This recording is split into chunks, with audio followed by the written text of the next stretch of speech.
What's up, guys? It's your girl, Dedicated Diva, and I'm here with another work at home chat. Please make sure you like, share, and subscribe. And let's get straight into it. Now, on this one, I will be talking about the work at home job interviews and basically just giving you guys tips because I know when I was working from home and like fresh, just like first starting off working from home, I used to always get so nervous whenever I knew it was time for the person to call me. And it's like so much stuff goes through your head. And so this is why I wanted to help you guys out. Now I have 9 different tips. I go over them fairly quickly so I won't hold you guys. But it's just something, to get you guys in the right mindset before that phone call even happens. Now, one thing you can do is take time to breathe so you can collect your thoughts. So just say if your interview is going to be at 11 a.m. I know I love doing early morning interviews just because it knocks that edge off and you don't have to think about, what's going to be going on around you. You pretty much know that you're going to have a quiet environment, or at least that's the way I am. So I take some time, basically take some time to myself to take a couple of breaths, close my eyes, breathe, and just basically get my thoughts together. I like going through a phone call as if I'm talking to like a family member or a friend, because you have to always remember whoever is calling you, they are only a recruiter. They work for the company, so of course they gonna know, what to say, or it's basically their job to say the same thing over and over again. So you can't let that get to you, and it's just a person. So that's the way I like looking at things. Number two is always have your resume around you. Now, if you're doing a video, like a Zoom call, because I know it's a lot of companies now that like to kind of do like the video call, always have your resume somewhere jotted down. Maybe you have an iPad or, a tablet or your phone. Always have your resume somewhere around. So if they ask you something and they be like, well, I see where on your resume it say this, you can have your resume there, because you don't want to be thinking like, what did you put on that job or something like that. So you always want to have your resume handy. You always want to have it somewhere around you. And just say, for instance, you may have worked on a job from January 2014 to September 2017. You always want to put how many years and how many months you were at that job, just in case you have that one person to say, well, I see you worked from January 2014 to September 2017. About how long was that? I know some people have asked me that, and it wrecked my nerves, because that's the last thing I want to end up doing, is having to calculate something. Now, number three is use your active listening skills. Don't try to think about what you're going to say. If you didn't do that, like the day that you found out that, this interview was coming, don't try to prep yourself to answer a question before you fully hear what's going on, because I know a lot of times people do that. I've did it in the past, and my answer had nothing to do with the question. Make sure you use your active listening skills, where you actively taking in everything that the interviewer is telling you before you try to respond. Now, number four, wait 2 to 4 seconds before responding. I know that some interviewers like to ask those questions where it's almost like, I've never had a situation like that, so what do I supposed to say? Whenever you take in anything and you're using your active listening skills, wait at least 2 to 4 seconds before responding. They know you're on the telephone, and it's no way possible that they're going to be like, hello, are you still on here? And it's only 2 to 4 seconds. So take those couple seconds, to actually think about what you're going to say before responding. And after those couple seconds, if you still don't know, what you want to say, just tell them like, okay, can you give me a moment? I'm trying to think about, a time in which that happened, or something has to do with the question they ask. That's okay. That's totally fine, because you don't never want to say anything and it just seems like you're just totally not paying attention, because why would they want to hire a person like that? Um, let's see, number 5. The interviewer will always ask you, do you have anything that you want to add, or you know, do you have anything additionally that you want to say?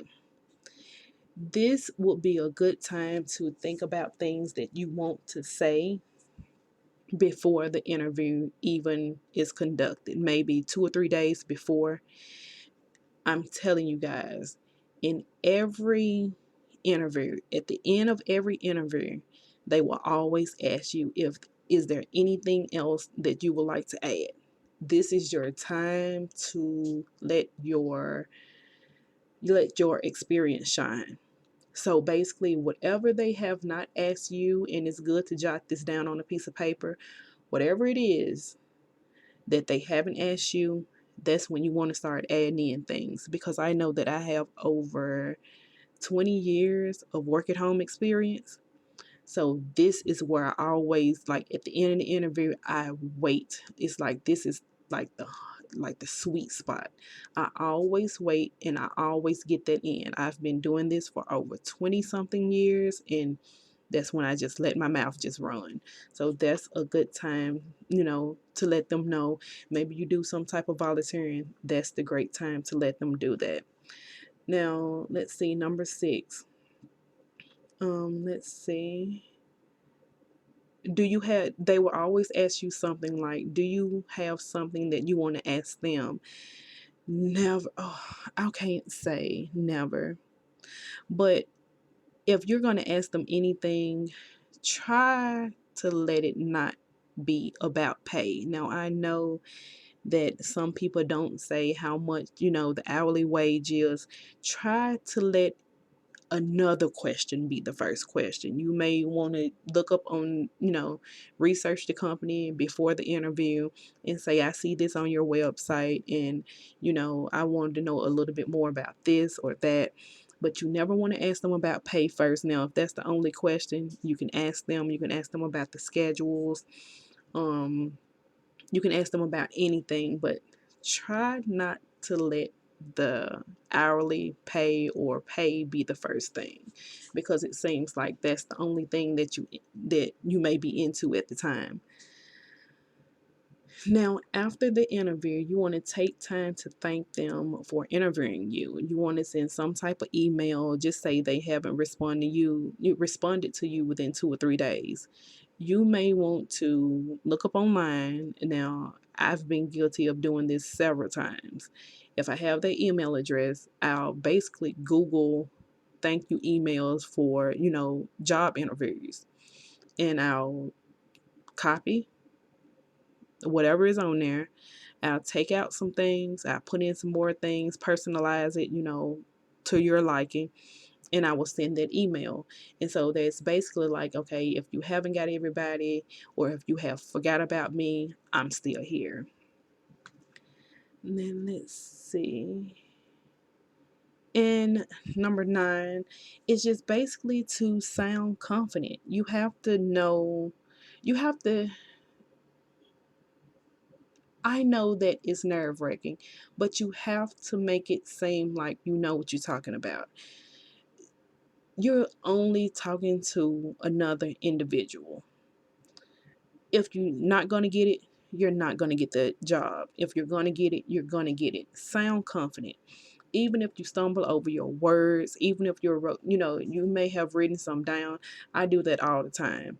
When I do these work at home chats, I have my little, notes here like I have now. I have to take time to read over them. Just sound confident. They want to know that you know what you're doing. They want to know that you know what you're talking about. So, yeah, that's the only thing. And just with these work at home job guys in 2020, know who you are, Know what you're doing it for. Don't take pay unless it's what you actually want per hour. Now, if the job don't list it and they ask you how much, per hour, you want to make it something where it's reasonable. You don't want it to be so far out of the park where you know that they're not going to do it, but you don't want it so low where you won't be able to live, because it's a lot of people that take these jobs and it may be $9 an hour and they know that it's nothing they can do with $9 an hour, but they take the job, they go all the way through training just to let the job go when someone else that really needs that position could have had that position. So if a job offers you an amount per hour and you know it's something that that you just can't do anything with, don't take it. If you're in dire need of something, you know, of course take it. If that's what you're looking for, of course take it. But don't just take a job just to say, I got on at this company and you end up letting it go, because you're really screwing other people over. And I see this, this happening a lot in these work at home the work at home job Facebook groups. They'll say that they took the job, and then a little bit down the line they'll say they let it go because the pay was bad and all this. Don't do that.